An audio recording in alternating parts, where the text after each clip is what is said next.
Hello everyone. सभी बच्चों का स्वागत है आज के इस वीडियो में, जहां हम पढ़ने वाले हैं first chapter of social science, that is geographical diversity of India. Geographical diversity of India.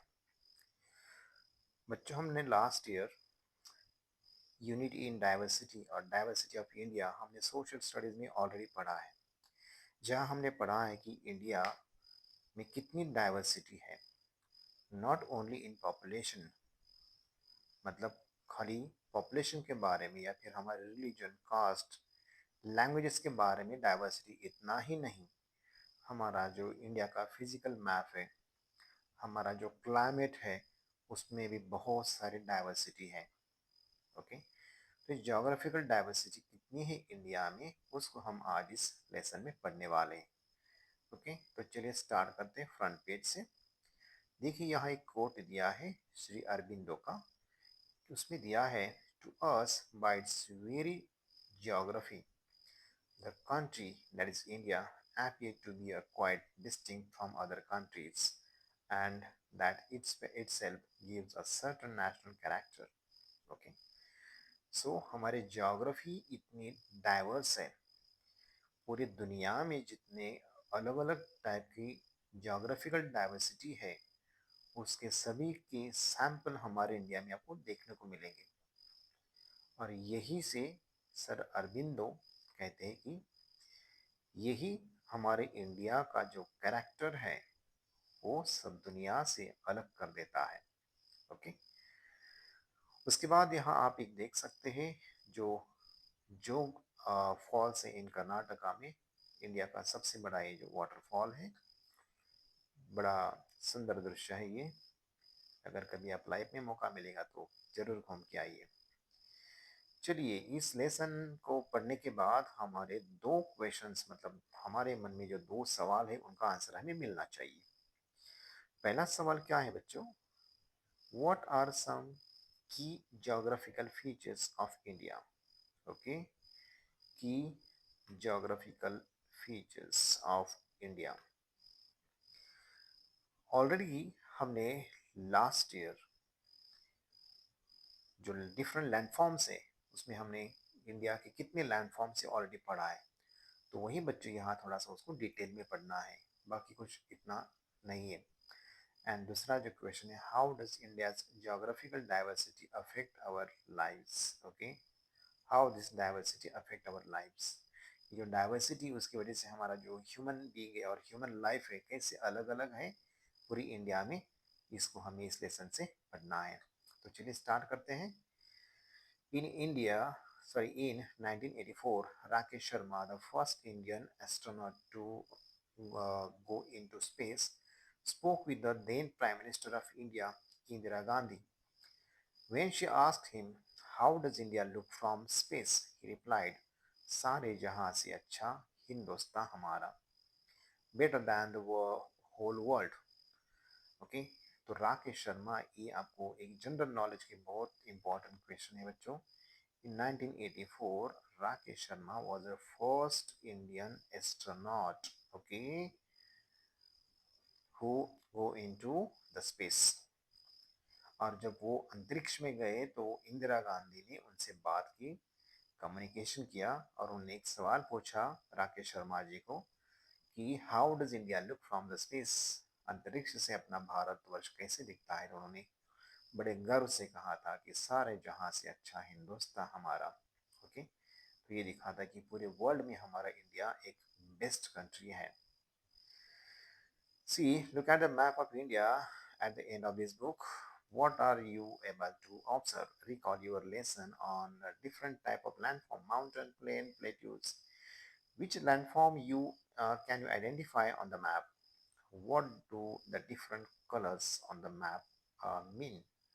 Okay, तो आपको ये बताया गया है, अपने बुक के लास्ट में एक इंडिया का मैप दिया गया है, जो फिजिकल मैप है। उसमें आपको बताया गया है कि उसमें जो अलग अलग लैंडफॉर्म्स है, माउंटेन, प्लेन, प्लेट्यू, ये आपको ढूंढना है, और वो किस कलर से उनको दिखाया गया है, ये भी आपको पहचानना है। चलिए, मैं आपको एक मैप ओपन करके दिखा देता हूँ, आप आसान से उसको ढूंढ पाएंगे, जो हमने लास्ट ईयर पढ़ा है बच्चों। ठीक है।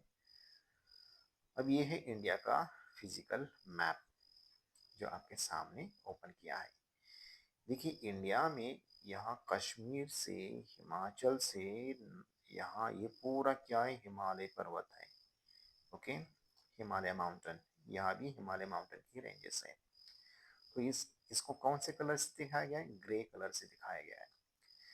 उसके साउथ में थोड़ा आएंगे तो यहाँ क्या हमारा नॉर्दर्न प्लेन, और जिसको हम गैंगेटिक प्लेन बोलते हैं, उसको कौन से कलर से दिखाया गया है, ग्रीन कलर से दिखाया गया है। उसके बाद ये हमारा प्लेट्यू। ओके, ये प्लेट्यू एरिया है हमारा। तो प्लेट्यू को किस कलर से दिखाया गया है, येलो कलर से दिखाया गया है, या फिर यहाँ क्या है थोड़ा सा पिंक, ओके थोड़ा ग्रे कलर से, मतलब ये हाइट की वजह से यहाँ थोड़ा सा दिखाया गया है। तो ये अलग अलग लैंडफॉर्म्स को अलग अलग कलर से डिनोट किया जाता है फिजिकल मैप में। साइड में आप देखेंगे यहाँ ग्रीन कलर दिख रहा है, ये क्या दिखाता है, ये हमारे कोस्टल प्लेन है, कोस्टल प्लेन। ठीक है, तो ये अलग अलग फीचर्स देखिए, आप देख सकते हैं माउंटेन है, प्लेन है, प्लेट्यू है, कोस्टल प्लेन है, उसके बाद यहाँ आइलैंड भी है।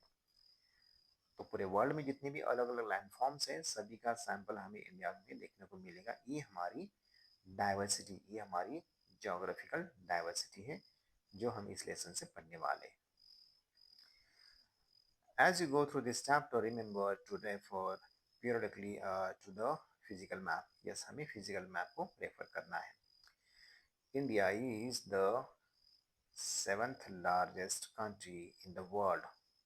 It is very important, ध्यान में रखना है, दुनिया में सबसे बड़ा जो बड़े कंट्रीज है उसमें हमारा कितना नंबर है, seventh largest country in the world and part of Asia. Yes, we live in the Asia continent. Along with its neighbors, कौन कौन नेबर है हमारे, पाकिस्तान है, उसके बाद बांग्लादेश है, नेपाल है, उसके बाद भूटान है, आगे श्रीलंका है और म्यांमार है। ये सभी जो कंट्रीज हैं बच्चों एशिया में आते हैं, ये सब हमारे नेबर कंट्रीज हैं। Okay, it form the region known as Indian subcontinent.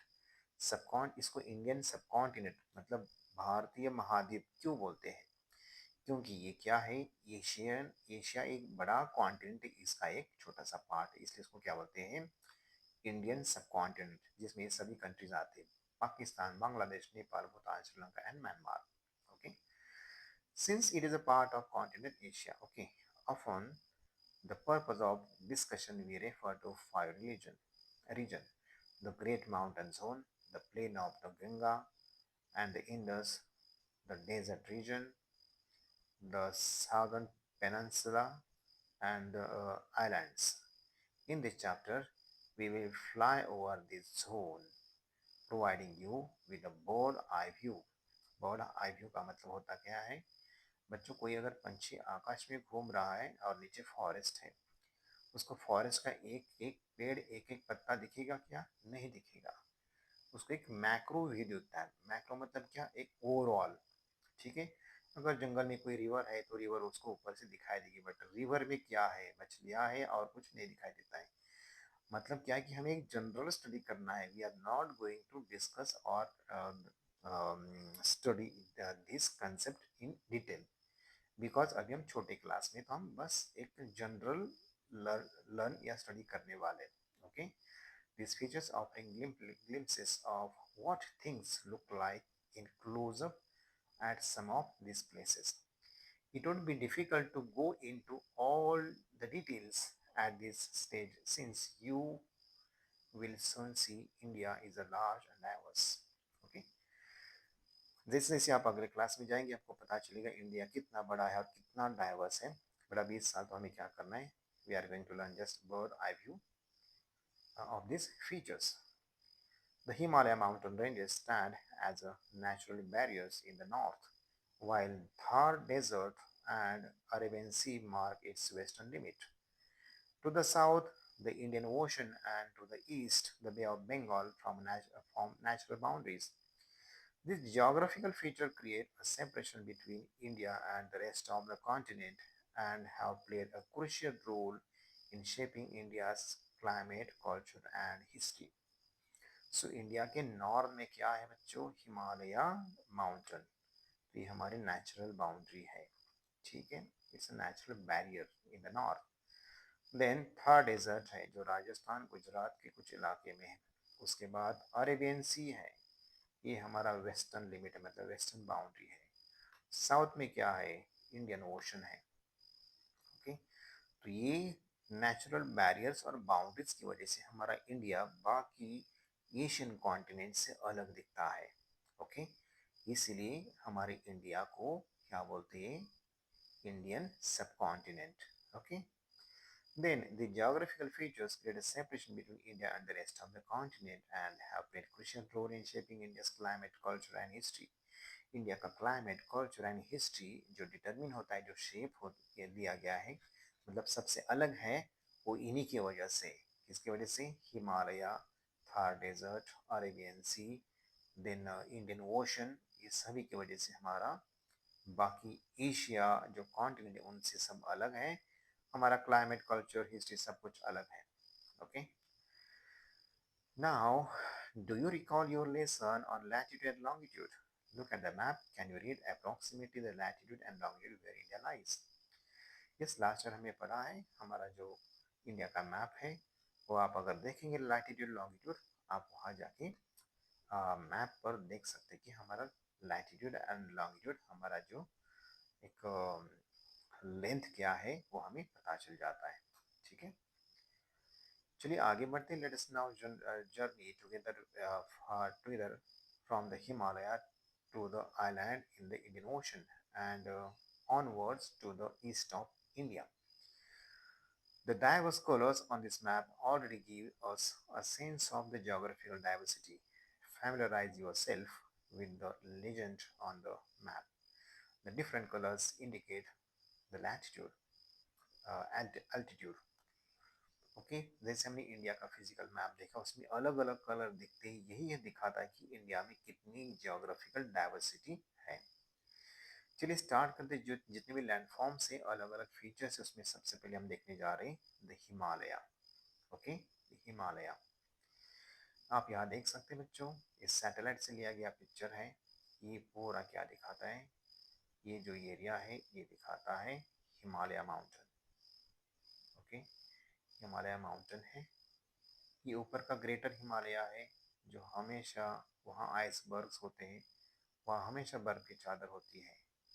और उसके नीचे थोड़े से साइड में जो प्लेन एरिया और माउंटेन को ज्वाइन करता है, ये है शिवालिक हिमालय, मतलब इसको बोलते हैं लोअर हिमालय। ठीक है, मतलब सैटेलाइट से भी ये जो हिमालय माउंटेन है मतलब एक अच्छी तरह से दिखाई देता है। ये ऊपर का जो पार्ट है चाइना है, तिब्बत है, और यहाँ नीचे हिमालय माउंटेन, और उसके साउथ में यहाँ इंडिया है। ओके, इवन सैटेलाइट से भी दिखता है कि बहुत सारा जो पार्ट है हिमालय का पूरा आइस से ढका हुआ है। Okay, it is covered with the ice. Look at the length of Himalaya ranges on the map. It is like a massive wall from the legend. Can you guess the altitude at different point of the Himalaya? आप guess कर सकते हैं कि हिमालय का जो height कितना हो सकता है? आपको पता होगा, लास्ट ईयर आपने पढ़ा है। ओके, अगर नहीं पता है तो आगे जाके हम पढ़ने वाले हैं। ठीक है, चलिए, the Himalaya seem to touch the sky. In fact, many of its peaks are over 800 meters in height. उसमें जितने भी पिक्स हैं बच्चों, सभी की जो हाइट है 8000 मीटर से ऊपर ही है, इसलिए उसको क्या बोलते हैं, 8000ers। ओके, उसको बोलते हैं 8000ers, मतलब एक पीक नहीं है, बहुत सारे अलग अलग पीक हैं, इसकी वजह से उसको बोलते हैं 8000ers। This mountain ranges stretches across 6 countries in Asia.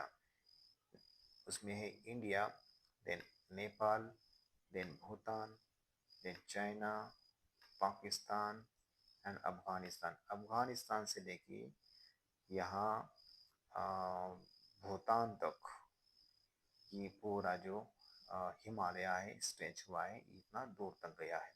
Okay, तो दुनिया में जितने भी लंबी लंबी पर्वतमालाएं हैं, जो भी माउंटेन रेंजेस हैं, उसमें एक आता है हमारा Himalaya. In the summer, the snow on the mountain melt and feed major rivers such as Ganga, Indus, and Brahmaputra.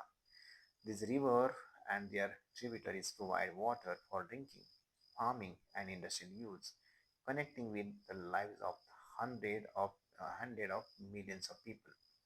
Hence, the Himalayas are sometimes called the water tower of Asia.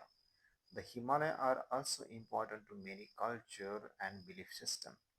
The mountains themselves are considered sacred, and temple and monasteries have been built within them, attracting monks and spiritual seekers from around the world who came to pray and meditate. So, this mountain, we know that this mountain is usually covered with the snow, और ये mountain पर जो snow है वो melt होता है, तो उससे जो पानी होता है वो कहाँ आता है, जो वो हमारी मेजर रिवर है सच एज अ गंगा, उसके बाद इंडस जिसको हम सिंधु रिवर बोलते हैं, और ब्रह्मपुत्रा। ओके, एशियन कॉन्टिनेंट की सबसे बड़ी ये रिवर है। इसको फीड काउंट करता है, मतलब यहाँ का वाटर का सोर्स कहाँ से है। ओके, वाटर का सोर्स है हिमालय। इवन हिमालय में इतनी सारी ऐसी छोटी छोटी रिवर्स हैं जो आगे जाके गंगा, ब्रह्मपुत्र, सिंधु रिवर को मिलती है। ऐसी रिवर को क्या बोलते हैं, ट्रिब्यूटरीज। ट्रिब्यूटरीज मतलब small rivers which are flow into the larger one. छोटी नदियां जो बड़े नदी को जाके मिलती है उसको बोलते हैं tributaries. Okay, it also provide water for drinking, farming and industrial use. Okay, northern India में हमारे हरियाणा, पंजाब, देन उत्तराखंड, यूपी, बिहार, राजस्थान, यहाँ जितना भी वहाँ सिविलाइजेशन हुआ है, इंडस्ट्रियलाइजेशन हुआ है, वहाँ ड्रिंकिंग के लिए, फार्मिंग के लिए, सभी पर्पज के लिए पानी कहाँ से सप्लाई होता है, हिमालय से होता है। इसलिए हिमालय को क्या बोलते हैं, वाटर टावर ऑफ एशिया। खाली इंडिया नहीं बच्चों, पाकिस्तान है, नेपाल है, उसके बाद बांग्लादेश है, भूटान है, ये सभी जो कंट्रीज है वहाँ वाटर का सोर्स क्या है। Okay, water from the river which origin from the Himalaya mountain, इसलिए उसको क्या बोलते हैं, water tower of Asia. The Himalaya are also important many culture and belief. Himalaya, वहाँ जितने भी स्टेट्स हैं उनका कल्चर अलग है। ओके, वहाँ की जो बिलीफ सिस्टम है वो अलग है, और उसी से हमारा जो इंडिया का जो ओवरऑल कल्चर है वो और रिच हो जाता है। The mountain themselves are consider sacred। हमारे इंडिया में पर्वत की भी पूजा की जाती है, उनको sacred मतलब उनको एक अच्छी श्रद्धा से समझा जाता है, देखा जाता है। इसलिए हमारे हिमालय पर्वत में बहुत सारे टेम्पल्स हैं। ओके, बहुत सारे देवी देवताओं के टेम्पल्स हैं। उसके बाद जो बुद्धिस्ट लोग रहते हैं उनके बहुत सारे मॉनेस्टरीज हैं, इनको हम क्या बोलते हैं, जहाँ बहुत सारे ऐसे साधु वगैरह रहते हैं उसको बोलते हैं मॉनेस्टरीज, या हमारी हिंदी में यहाँ उसको एक मठ भी बोला, मठ जहाँ बहुत सारे साधु संत रहते हैं, पूजा करते हैं, प्रे करते हैं और मेडिटेशन करते हैं। ओके, और वहाँ का क्लाइमेट ऐसा है कि ऑटोमेटिकली पूरे वर्ल्ड से जितने भी मॉन्क्स है या फिर स्पिरिचुअल सीकर्स है वो अट्रैक्ट हो जाते, वो वहाँ जाके क्या करते हैं, प्रे एंड मेडिटेट। ओके, तो ये इतना उसका इम्पोर्टेंस है हमारी हिमालय माउंटेन का। यहाँ एक दिया है, the Bhagirathi river, a major tributary of Ganga, originate from Gomukh in Uttarakhand. It is the age of Gangotri Glacier. The glacier is one of the largest in the Indian Himalayas. It is considered sacred and attracts many pilgrims. Gomukh is also a popular trekking destination. Next time you see the Ganga, remember its journey begin here. आपको जब भी गंगोत्री के पास जाना है, गंगोत्री एक place है जहाँ बहुत सारे ग्लेशियर्स है, मतलब हिमालय का सबसे जो बड़ा लार्जेस्ट ग्लेशियर है तो गंगोत्री में है, और वहाँ से और एक रिवर का ओरिजिन है जो गंगा रिवर की ट्रिब्यूटरी है, उसका लोकेशन कहाँ है, गोमुख। गोमुख मतलब हमारे इंडिया में उसको सैक्रेड समझा जाता है, एक पवित्र समझा जाता है, जो उत्तराखंड में है। ओके, तो जब भी आप कभी प्लान करेंगे गंगा रिवर का ओरिजिन देखने के लिए, वहाँ भागीरथी रिवर भी है, उसके भी आप अवश्य भेंट करिए, विजिट करिए। How the Himalaya were formed, an interesting story. आपको 6 क्लास में भी पढ़ाया गया है कि हिमालय का जो फॉर्मेशन कैसे हुआ है। ओके। आपको पता है कि हमारा जो इंडियन जो सब कॉन्टिनेंट है पहले, अभी जो यहाँ उसका लोकेशन है वहाँ नहीं था। हमारा जो ये इंडियन सब कॉन्टिनेंट है वो पहले यहाँ अफ्रीका से जुड़ा था या अफ्रीका के पास ही था। और वो जो पानी पर तैरता हुआ एक छोटा सा आइलैंड जैसा जो टुकड़ा है, पार्ट है, वो धीरे धीरे ये जो ऊपर एशियन कॉन्टिनेंट है, या फिर हम उसको यूरेशिया बोलेंगे, उसकी ओर वो क्या हो गया, वो मूव होता गया। ओके। उसको वहां तक जाने के लिए लगभग 73 मिलियन ईयर्स लगे। ठीक है। तो यहाँ से वो एक तैरता हुआ जमीन का पार्ट, एक आइलैंड जैसे टुकड़ा यहाँ तक आके जो अभी तिब्बत है, तिब्बत के पास वो चिपक गया। बट ऐसे नहीं, जब इंडिया का जो पार्ट ऊपर जा रहा था, इंडिया और ये ऊपर तिब्बत या फिर यूरेशिया, इन दोनों के बीच में एक समंदर था, ओशन था, जिसका नाम था Tethys ocean. Which one? Tethys ocean. तो टेथिस ओशन यहाँ था। तो यहाँ से हमारा इंडिया सब कॉन्टिनेंट का ये जो आइलैंड, और ऊपर से ये तिब्बत। तो जब ये ऊपर मूव कर रहा था तो यहाँ का जो बीच का जो ओशन का एरिया है वो ऊपर उठ गया। जैसे हम कभी, जैसे मैट, अगर आपके पास मैट है या फिर डोर मैट है, उसको दोनों साइड से थोड़ा सा अंदर की ओर आप थोड़ा सा प्रेशराइज करेंगे तो ऑटोमेटिकली जो मिडल वाला पार्ट है ऊपर उठ जाता है। वैसे ही ये मिडल वाला जो पार्ट है टेथिस ओशन का जो सरफे जो पार्ट है वो ऊपर उठ गया और धीरे धीरे वहाँ वहाँ तक चला गया। तो जो ऊपर जो पार्ट उठ गया उसको हम बोलते हैं हिमालय। ओके। तो ये हिमालय का जो फॉर्मेशन है उसका एक स्टोरी है। ओके। तो सबसे पहले हमारा इंडिया का जो पार्ट था कहाँ था, लैंडमास था, ये कहाँ था, गोंडवाना। गोंडवाना मतलब जो अफ्रीका के पास है, Africa. Okay. At some point, it broke away and slowly started moving north. About 50 million years ago, it reached the landmass of Eurasia and collided with it. As India pushed against Eurasia, the land between them crumbled and rose up, just like how a carpet wrinkles when you push it. That's now the mighty Himalaya mountain were formed.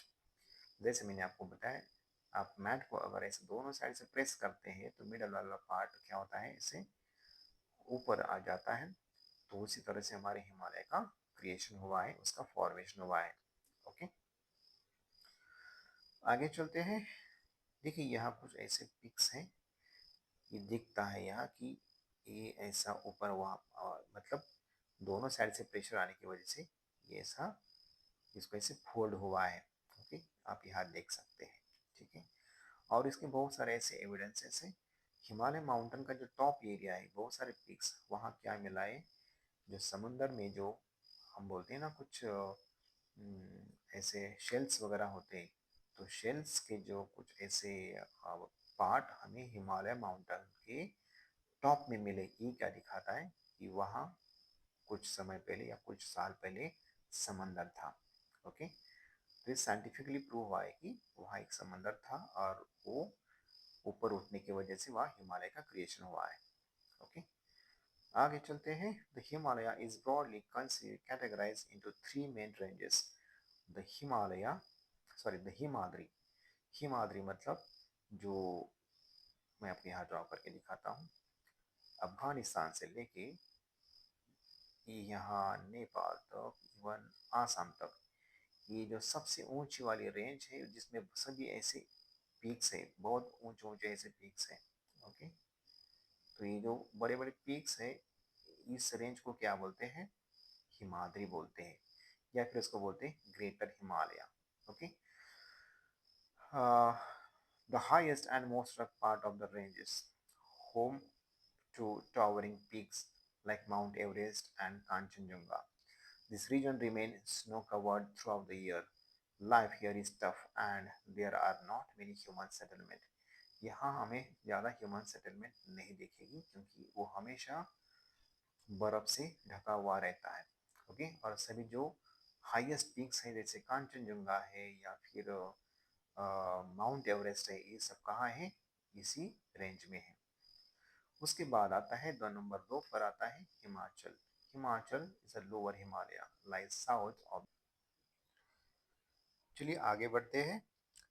जो हिमालय की second range है उसको हिमाचल बोलते हैं। Second range को क्या बोलते हैं? हिमाचल बोलते हैं।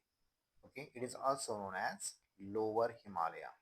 Okay, lower Himalayas.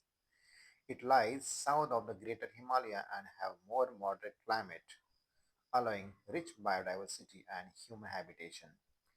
Popular hill stations such as Nainital, which is located in the Uttarakhand, Darjeeling in West Bengal, Shimla in Himachal Pradesh, and Mussoorie in Uttarakhand. Okay, these are located in this region.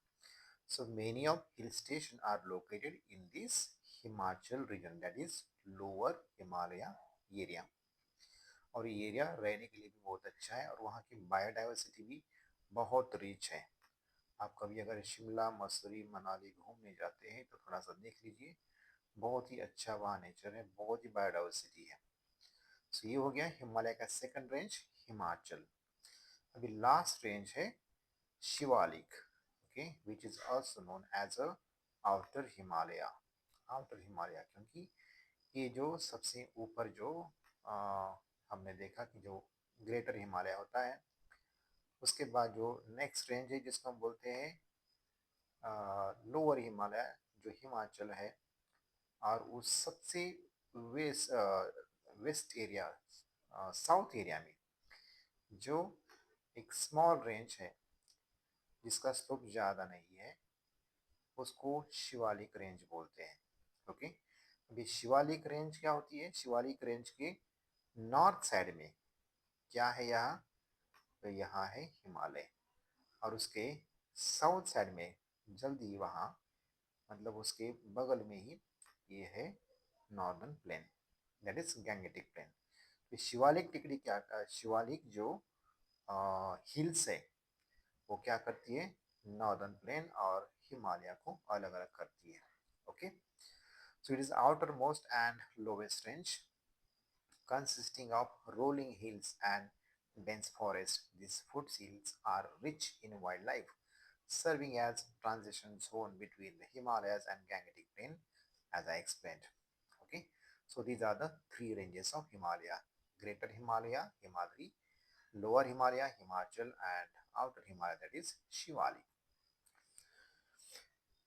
जो Himachal reason है या फिर Himalaya mountain है, वहाँ के जो घर होते हैं, जो हाउसेस होते हैं, इस टाइप के होते हैं जिसमें मिट्टी का यूज़ होता है, और मिट्टी से भी ज़्यादा वुड का ज़्यादा यूज़ होता है। और इसके पीछे एक मोटिव क्या होता है? ये जो घर होते हैं वो जो अर्थक्वेक है, अर्थक्वेक से घर, मतलब घर को या जो डैमेज होता है उससे बचाती है। यही घर अगर स्लैब का होता है, कंक्रीट का, और अर्थक्वेक से घर गिर जाते हैं तो बहुत सारे लोग मरने की वहाँ पॉसिबिलिटी। बट अगर ये पूरा लकड़ी का है ऊपर का पार्ट, तो अगर गिर भी गया अर्थक्वेक की वजह से तो वहाँ ज़्यादा डैमेज नहीं होता है। तो ये घर जब बनाते हैं उसको क्या बोलते हैं? कथकुनी और दाजी देवरी। इसको ध्यान में रखना है। Okay, this houses are known as Kathkuni और दाजी दाजी देवरी। आगे बढ़ते हैं। The greater Himalaya national park, ये एमसीक्यू के लिए बहुत इंपॉर्टेंट है, जनरल नॉलेज के लिए बहुत इंपॉर्टेंट है। आप अगर आगे जाके आईएएस की एग्जाम देना चाहते हैं तो ऐसे सवाल पूछे जाते हैं। The great Himalaya national park, which is in Himachal Pradesh, has wide diversity of flora and fauna, and the park has been declared as a world heritage site. Okay, world heritage site में इसको consider किया गया है by UNESCO. Okay, यहाँ कुछ pics दिखाए गए, यहाँ देख सकते हैं बहुत सारी वहाँ बायोडाइवर्सिटी है। ओके, फ्लोरा एंड फौना दोनों आप वहाँ अच्छी तरह से देख सकते हो। ठीक है, so this is about greater Himalaya और हिमालय रेंजेस। हिमालय रेंजेस की साइड में ही, मतलब उसके नॉर्दर्न हमारे लद्दाख एरिया, लद्दाख, वहाँ हम एक अलग सा लैंडफॉर्म देखते हैं जिसको बोलते हैं the cold desert of India. Okay, the cold desert of India. Desert का नाम लेते ही हमारे दिमाग में क्या आता है? बहुत सारी हीट है, बहुत हाई टेम्परेचर है, वहाँ रेगिस्तान होता है ना। बट ये जो रेगिस्तान है वैसे रेगिस्तान ही है वहाँ। मतलब वहाँ की जो सैंड है और जो सॉइल है वो फर्टाइल नहीं है, वो रेती जैसी होती है।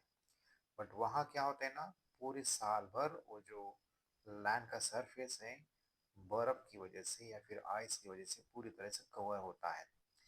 ओके, इसलिए इसको बोलते हैं cold desert. So the word desert immediately evoke an image of a hot place. However, there are also cold deserts. Okay, cold deserts भी होते हैं, and we have one in India, that is Ladakh. So India is our cold desert where winter temperature drop below -30 degree, -30 degree तक वहाँ temperature कम हो जाता है। तो आप इमेजिन कर सकते हो वहाँ कितनी ठंड होती होगी। There is a very little rainfall and landscape is rugged. Okay, rugged मतलब not plain। जैसे हमारे नॉर्दर्न प्लेन में या डेक्कन प्लेटू में जो जमीन होती है वो प्लेन होती है, फ्लैट होता है उसका सरफेस, वैसे वहाँ ऐसे ऊपर नीचे आप यहाँ पिक्चर में देख सकते हैं, इस टाइप का वहाँ लैंडस्केप होता है। Okay, with the rocky terrain, deep valleys and lakes such as Pangong Tso। Pangong ये नाम है और सो का मतलब होता है लेक, इसको याद रखना है। ओके, बहुत फेमस पेंगोंग सो एक लेक है, जो भी टूरिस्ट है वहाँ जाके अवश्य उसको देखते हैं।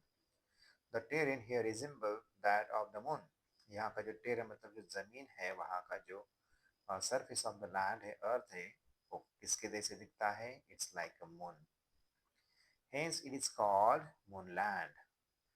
So why the land or the surface of land of that Ladakh is known as moonland? उसका आंसर ये है because the terrain here resemble that of the moon। moon के जैसे वहाँ का terrain है। okay, and geologists explain the formation of this terrain as we saw earlier। हमने पढ़ा कि हिमालय का फॉर्मेशन कैसे हुआ है। it is a folded mountain। okay, folded mountain है वहाँ। यहाँ पहले क्या था? एक टेथिस ओशन था, और जैसे हम मैट दोनों साइड से अगर पुश करेंगे तो बीच में पार्ट ऊपर उठ जाता है। तो वैसे यहाँ एक लैंडफॉर्म बना है, वो है हमारा हिमालय, और उसकी वजह से वहाँ ऐसे आपको टेरेन दिखाई देता है। वहाँ अगर आप देखेंगे जो जानवर लोग यूज करते हैं वो होता है याक। याक ये ऐसा एनिमल है जो आपको मिल्क भी देता है, और आपका हम जैसे कुछ सामान वगैरह ट्रांसफ़र करने के लिए ट्रांसपोर्ट करने के लिए जैसे कि हॉर्स को या डोंकी को यूज़ करते हैं, वैसे वहाँ ये जो एनिमल है याक उसको यूज़ किया जाता है, उसका दूध भी पिया जाता है। ओके, आगे चलती है। ये है हमारा Pangong Tso, that is Pangong lake.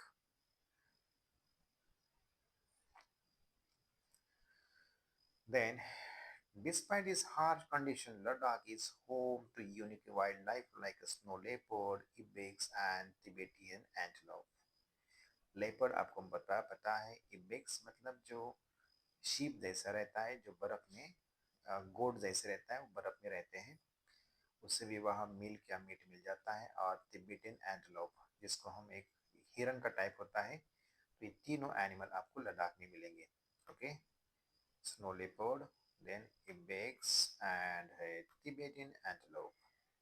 The Ladakhi people lead a simple life, बहुत simple life जीते वो लोग, and the region is known for its ancient monasteries and colorful festivals such as Losar and the Hemis festival।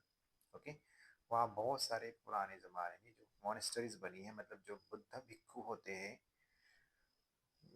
उन्होंने वहाँ बहुत सारे ऐसे monastery बनाए बुद्धिस्ट पीरियड में। तो वो अभी भी है, और बहुत सारे वहाँ कलरफुल फेस्टिवल्स हैं, उसमें से एक दो यहाँ नाम दिया है, Losar and the Hemis festival. Okay, और इसकी वजह से वहाँ उनका जो कल्चर है बहुत ही कलरफुल है, हमें इसे पता चल जाता है। बच्चे यहाँ तक हमारा एक लैंडफॉर्म कंप्लीट हो गया, दैट इज माउंटेन रीजन। दूसरा जो हमारा लैंडफॉर्म है वो है गैंगेटिक प्लेन, बट इसको हम नेक्स्ट वीडियो में पढ़ने वाले हैं। ओके, इस लेसन को हम 3 पार्ट में पढ़ने वाले हैं। अभी हमारा पहला पार्ट खत्म हो गया। अगले पार्ट में हम पढ़ने वाले गैंगेटिक प्लेन एंड प्लेट्यू, और थर्ड वीडियो में हम पढ़ेंगे कोस्टल प्लेन एंड आइलैंड्स। तो इस वीडियो में बस इतना ही पढ़ा है हमने। जो माउंटेन रीजन है उसके जो अलग अलग टाइप्स है माउंटेन के, जैसे कि हिमालय के 3 टाइप्स है, और उसके बाद ये हमारा एक the cold desert of India. इसकी फीचर्स आपको याद रखना है, वहाँ का क्लाइमेट याद रखना है, और वहाँ के लोग कौन से फेस्टिवल मनाते हैं, वहाँ की लाइफ कैसी है, या फिर ऐसे रीजन में उनको क्या प्रॉब्लम या डिफिकल्टीज फेस करनी पड़ सकती है, इसके बारे में आप कुछ सवाल पूछे जा सकते हैं। ओके, तो आज के लिए बस इतना ही। वीडियो अगर आपको पसंद आ गया तो ज़रूर लाइक करिए, सब्सक्राइब करिए और अपने दोस्तों को शेयर करिए। Thank you so much. धन्यवाद।